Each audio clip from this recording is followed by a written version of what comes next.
Welcome to A Call to Action, a series presented by Great Eastern Radio and Brattleboro Community Television. We're covering many different topics from sheltering in place to SBA loans. Today, we're talking with Ruben Garza. He's the Director of Development and Community Impact for the United Way of Windham County.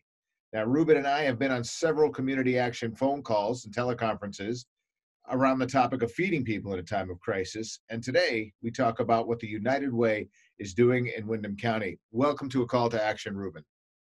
Thank you, Pete. Thank you for doing all this. I'm a very interested listener. I've been watching all of these call to action webinars or web series.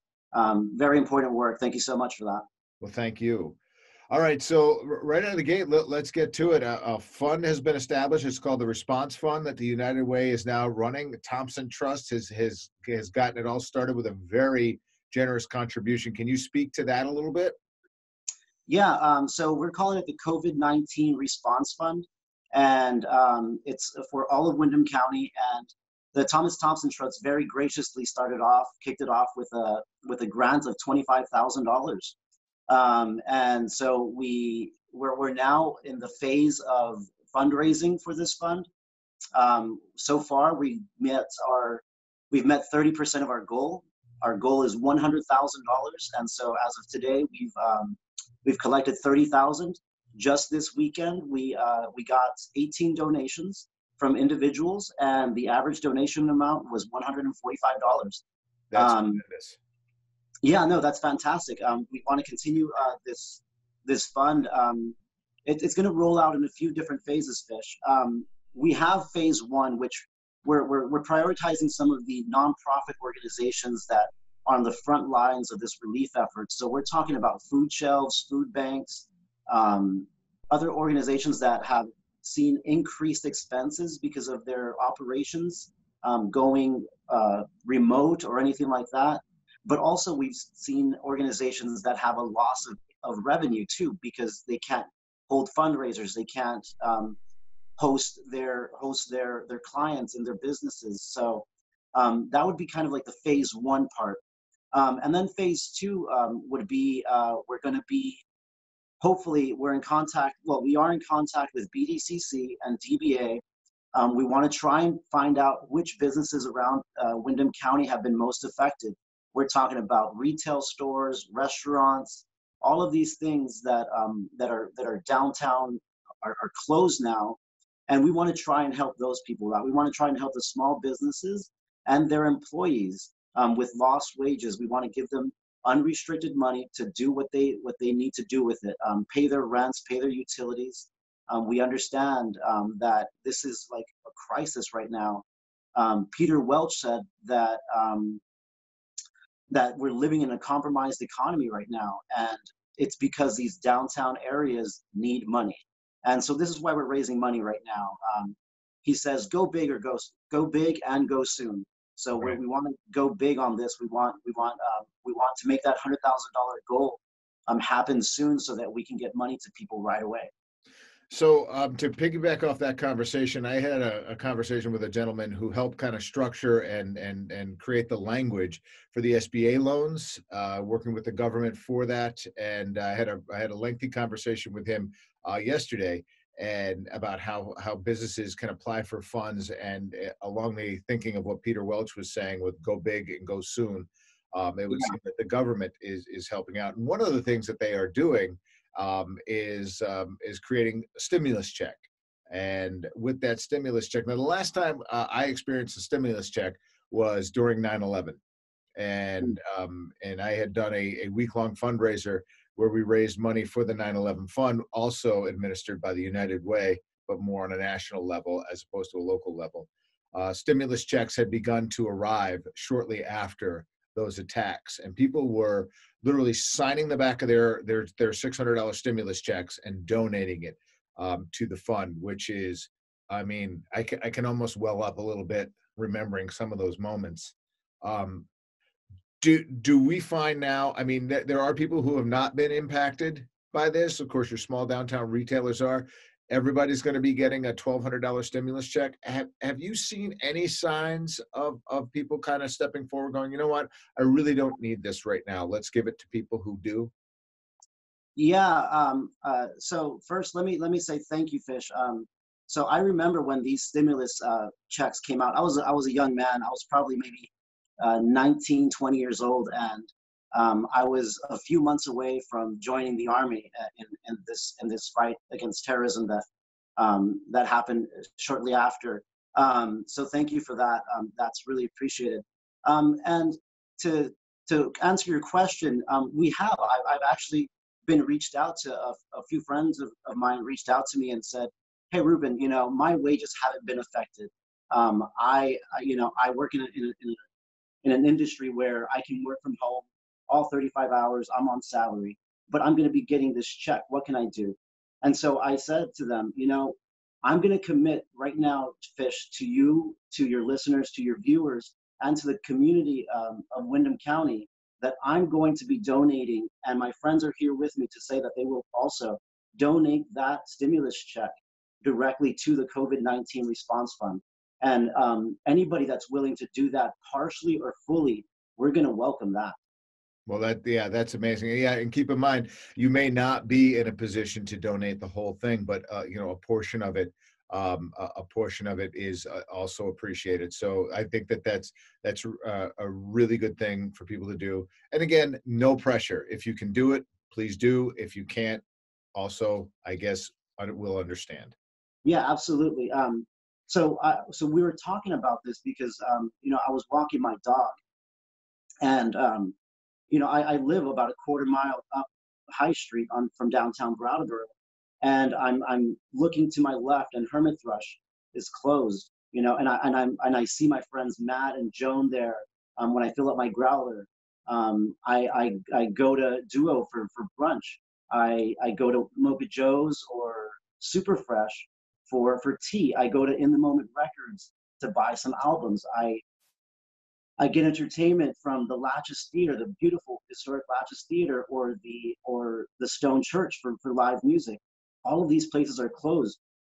We have so many people that rely on these jobs, rely on these businesses being open. Peter Welch says that we're living in a compromised economy and that we have to rebuild downtowns. I've suffered some losses in my retirement accounts. Those are long term. That'll bounce back. Mhm. What we need to bounce back now is the downtown areas in all of Windham County. Right.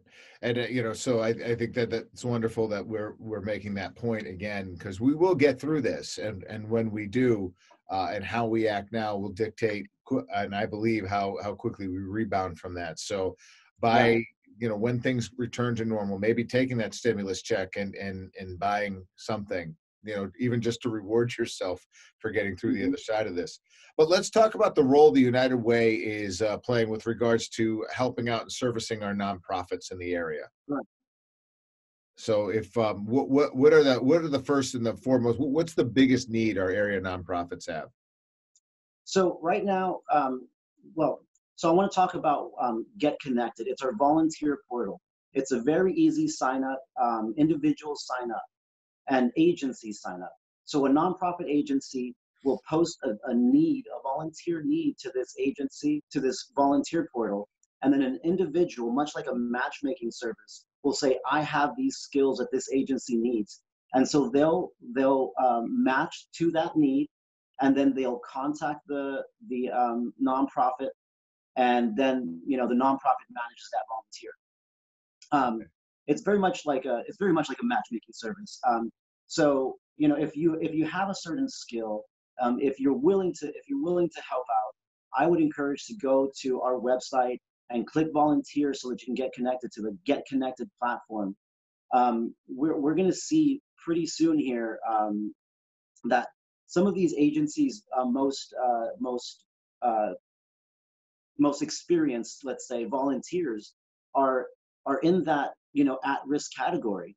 So there's going to be some volunteer exhaustion coming up.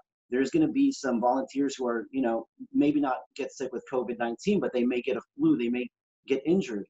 And so we're going to need a fresh batch of volunteers to step into these places. We want to reach out to young people that are at home right now, college students that are not at those larger at-risk categories. Sign up, get a profile started, And, we actually created a COVID-19 initiative. So if you are interested in volunteering and getting emails about agencies that want volunteers, you just have to link yourself to that initiative and you'll get those emails.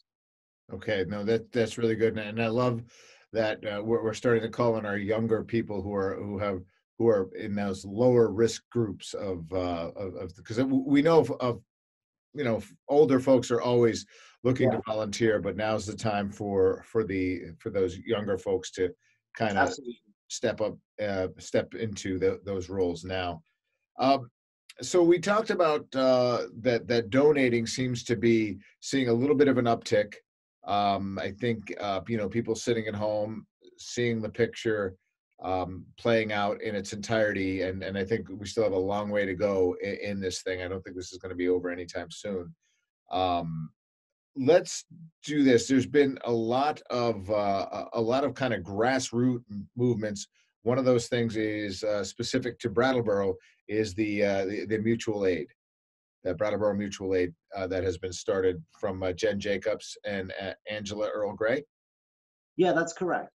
So it is a grassroots movement that sprouted up really early on. And so the difference between this grassroots movement and the agency-wide Get Connected platform is that it's more of a peer-to-peer matching service where, and both things really can exist at the same time because sometimes the peer-to-peer grassroots movement can act really quickly for a real need that needs to happen, in a day, and it may not be an agency need, but it may be just an individual need. So I'd also encourage everybody to check it out, and if that's something that you're willing to do, I think they have the capability to for you to post your needs as well as to post your skills or what you're willing to do at a grassroots movement. And so that's a really important piece of what the community is doing to get together as well. Right. Another thing that the United Way sort of has their fingers in is 211. And of course, if you're not familiar, this is a number you can call on your phone, 211, Mhm. to get information of any kind. And I'm sure that you're seeing an increased call volume during the COVID-19 pandemic. Um, what has the turnaround time? Because I know that people may not get to talk to somebody; they can leave a message. What is the turnaround time for getting a return phone call? Because sometimes that can prevent people from making that phone call. Yeah, that's a really great question. We actually just did have a conversation with our liaisons from 211. So they have seen an uptick in phone calls. So I think the last I heard, they're getting about 200 phone calls a day. More, far more than half of them are related to COVID-19 relief or resources for food and housing. Some of these basic needs that people need to have met.